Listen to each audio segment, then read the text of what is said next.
Okay, folks, it's your buddy Mike Messier. This is a retake. I don't know if I'll put the previous video up. I was rudely interrupted. There was a looming sheriff officer, not really bothering me, but just kind of hover fucking me.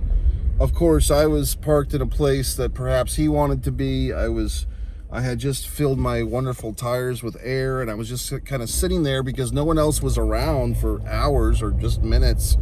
And then this cop just kind of popped in. So everything's fine. I'm just letting him do his thing. I'm doing my thing. And I'm going to discuss Arnold Schwarzenegger's book, which I listened to the audio version. Be useful, okay? You might be wondering, Mike, is this safe to be doing this Mike's Instant Movie Review? Yes, the streets are abandoned. I am going to turn the light off so you won't be able to see my shiny forehead, but you'll hear my wonderful voice, okay? So, yes, it's darkness, folks. You can deal with it. You can hear my voice like a bellowing bush in the wind. This audio book, Be Useful, I think it's titled, Arnold Schwarzenegger. I have mixed feelings about it. I think what I really respect and enjoyed about the book was the beginning. Because Arnold, what's interesting, my favorite part of the book was Arnold kind of teases us by telling us how he screwed up his whole life. Basically, in case you don't know, I believe the revelation is that Arnold had knocked up his housekeeper. He had this beautiful, high-powered wife who was on the Maria, right? Wasn't that her name? She was like a Kennedy chick. She was a news anchor, kind of like a late 80s icon news anchor, very attractive woman. She had good posture and everything. And I haven't seen pictures of this housekeeper, but people have kind of said she wasn't the belle of the ball, so to speak. But yet Arnold could not keep his Schwarzenegger in his trousers, and he basically afflicted this woman with his seed. He knocked up the housekeeper. The housekeeper kept the child, kept the baby, with good Republican values, did not abort the baby. She had Arnold's baby. I guess the kid became a teenager, as kids tend to do. And I guess Arnold was on the hook for child support. I don't know if he has a relationship with this son. You know what I mean? I don't know. So I remember that whole scandal coming out. I think it was after Arnold left the governor's office of the state of California. I want to say it was around the time that was it Terminator 3? Was that the last one that Arnold was in? You know, with the hot blonde chick, the whatever the fuck. What was her name? Christina Loken or some such thing. I saw her recently pop up in something. She still looks pretty good. So, whatever the fuck. I mean, but basically Arnold says, I'm not going to discuss my personal life. I'm not going to drag my family further through the mud. Okay. Rise above. So basically, he doesn't give us the dirty details of his personal faux pas out of respect to my family. And then we basically just, in my opinion, Arnold, no offense, because I do still like Arnold quite a bit, we get into a very, in my opinion, run-of-the-mill, inspirational self-help book. If you've listened to Tony Robbins, Matthew McConaughey's doing his thing now. All these assholes tell the same 20 stories. The colonel didn't, he sold his chicken recipe. He said, I'll give you my chicken recipe for free, but I want a quarter for every piece of chicken you sell. And he did this when he was 95 years old. You know what I mean? Like all these asshole motivational self-help gurus, they all have the same stories. Napoleon Hill, took a shit and he wiped his ass with toilet paper and he had a wonderful revelation. Okay. We've heard all these stories. I mean, I think it was, I would say 15 years ago, I was kind of on this, kick of those type of guys, and Napoleon Hill's, a fine friend of mine got me a Napoleon Hill book, and I went down the rabbit hole of all these assholes with their inspirational stories of the Rockefellers and all these other people that are probably New World Order elitists or whatever the fuck. But I mean, I remember, reading Ayn Rand and getting into all this horse shit. And all these things are fine. I mean, if you watch my wonderful film, The Nature of the Flame, on 1 Minute of Camera Films, that was filmed around that time. I was in my phase of gathering knowledge from the cosmos. But eventually, all these self-help assholes start to sound very similar. And Arnold, no offense, the best thing about his audiobook is listening to him, pronounce words. I mean, he really does. I mean, I like Arnold Schwarzenegger as a person, as a speaker. I think he's terribly fun to listen to because he's just, I don't know. And the way that he introduces his book is kind of fun. He's like, I'm in my home studio. If you hear my little pig oinking. He tells us all these funny little things that are going on in his life. So I liked that. I'm trying to remember the name of his bride, Maria. I guess they're divorced now, whatever the fuck. But I mean, I did like listening to Arnold tell stories. I just don't think the stories were that particularly unique. I think in the self-help or inspirational space, if you want to call it that, assholes, I feel like, this is really not that good. Jimmy Kimmel, is it Kimmel or the other one? Jimmy Fallon, he's the one I don't like. Jimmy Fallon, unless, of course, he put me on his fucking show, then I'd love him. But Jimmy Fallon, basically was saying, oh my God, your book is so great, Arnold. But Fallon's full of shit. He's always sucking someone's ass. The worst thing ever is John Cena on Jimmy Fallon. I don't even call it The Tonight Show because I don't feel like Jimmy... Oh, there's a cat in the street. He's jumping around. I don't feel that Jimmy Fallon has earned The Tonight Show lineage, in my opinion. You know what I mean?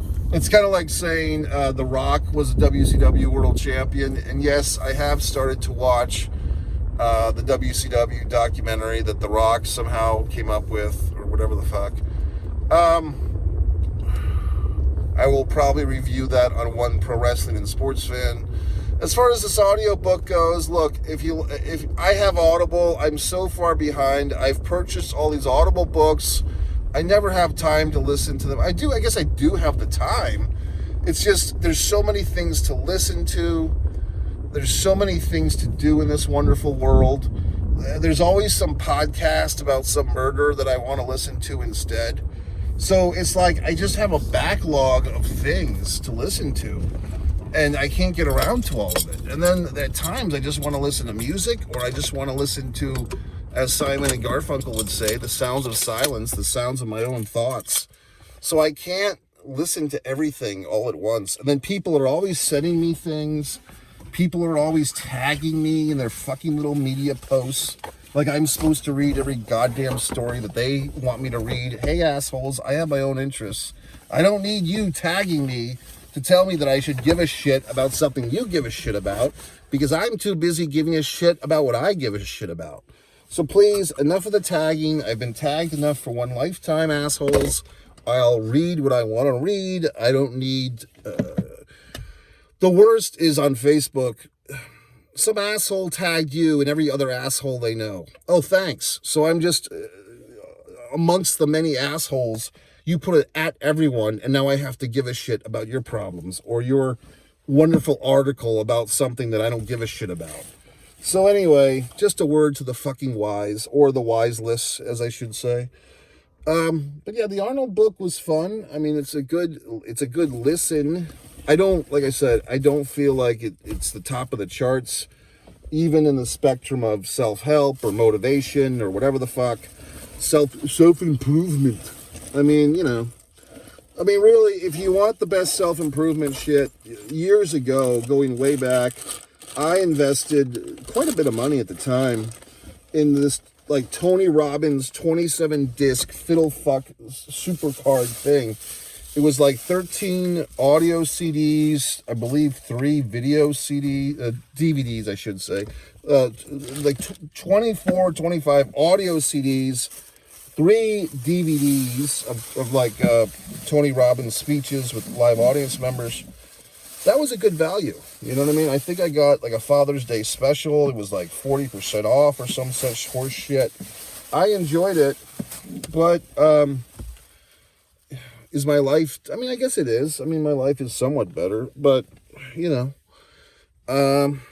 but this Arnold thing, I don't know. I think it's just, you have to just listen to it, and if you just kind of resign yourself, like, okay, Arnold doesn't really have a unique spin on this thing. He really doesn't, no offense, Arnold. But if you want to hear Arnold's voice, his charming voice, for 2 hours or 4 hours, whatever the fuck it is, it's fine.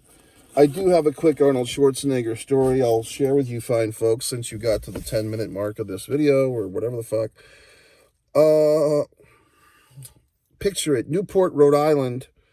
I believe it was Easter or some such holiday, and my mom and I happened to be there for a family get-together for, I believe it was Easter, maybe Thanksgiving.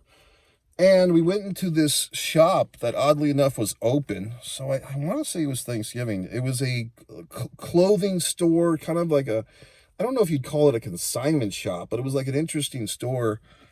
And they had like this pair of I believe it was Doc Martens, really nice shoes that had like the American flag kind of symbolized, like not like the stars and bars, but like a couple of stars and then a stripe and some such thing.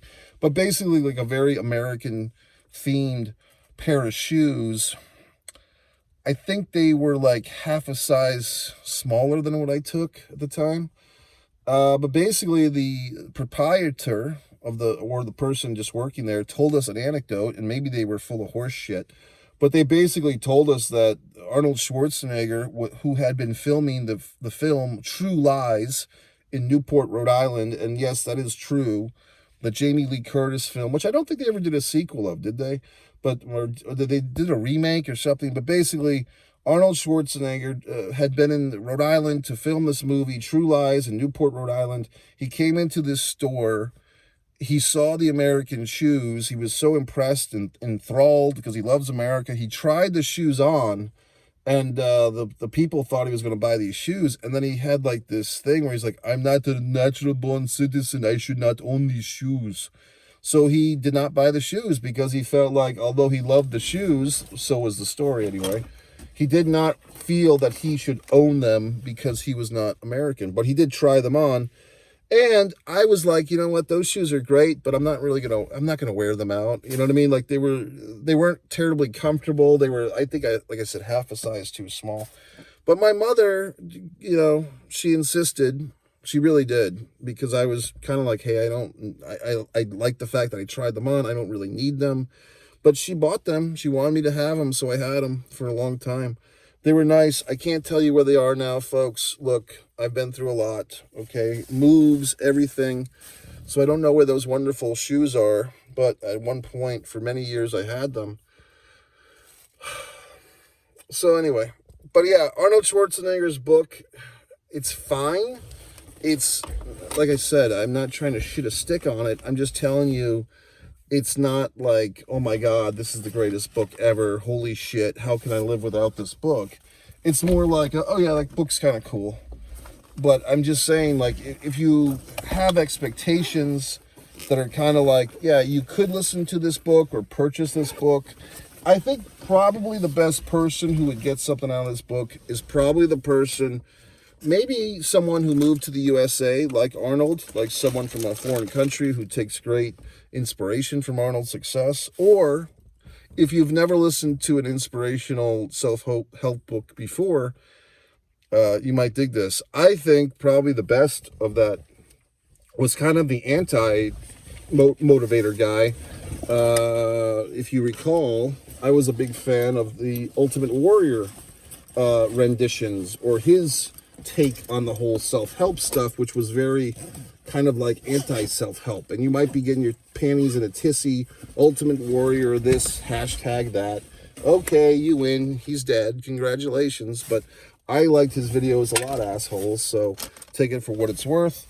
But anyway, folks, that's my review. Arnold Schwarzenegger's book starts off strong. I love hearing his voice. The actual content, the actual lessons, just kind of generic shit. MikeMessier.com. Thanks.